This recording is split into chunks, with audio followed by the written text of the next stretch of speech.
Telangana BJP రాష్ట్ర కార్యాలయంలో మాజీ ప్రధాని వాజ్పేయి విగ్రహావిష్కరణ కార్యక్రమం జరిగింది. కార్యక్రమం అనంతరం జీప్ రామచంద్రరావు మాట్లాడుతున్నారు. లైవ్ ద్వారా చూద్దాం.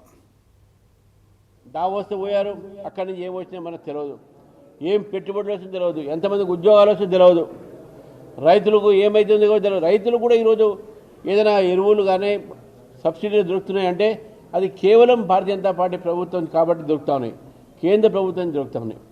రైతులకు ఇన్వెస్ట్మెంట్ సపోర్ట్ దొరుకుతుంది అంటే 6,000 రూపాయలు, అది కేవలం భారతీయ జనతా పార్టీ ప్రభుత్వం ఎక్కడ కూడా తప్పకుండా వాళ్ళకి ఇస్తూ ఉన్నారు. 5 కిలోల బియ్యము ఉచితంగా ఈరోజు పేద ప్రజలకు దొరుకుతుందంటే నరేంద్ర మోదీ గారు ప్రభుత్వం ఇస్తుంది. కాబట్టి ఆ సుపరిపాలన అటల్ బిహారీ వాజ్పేయి గారి సమయంలో ఈరోజు దాన్ని నరేంద్ర మోదీ గారు కొనసాగిస్తూ ఉన్నారు. ఈరోజు దేశవ్యాప్తంగా ఎయిర్పోర్ట్లు అయితే ఏంది, పోర్ట్స్ అయితే ఏంది, ఇండస్ట్రీస్ అయితే ఏంది, హెవీ ఇండస్ట్రీస్ అయితే ఏంది, ఏరోస్పేస్ ఇండస్ట్రీస్ అయితే ఏంది, తెలంగాణతో సహా ఈరోజు దేశవ్యాప్తంగా అభివృద్ధి చెందుతుంటే నరేంద్ర మోదీ గారు వారు కూడా అటల్ బిహారీ వాజ్పేయి గారితో స్ఫూర్తి పొంది ఈరోజు పరిపాలన అందిస్తూ ఉన్నారు మనకు.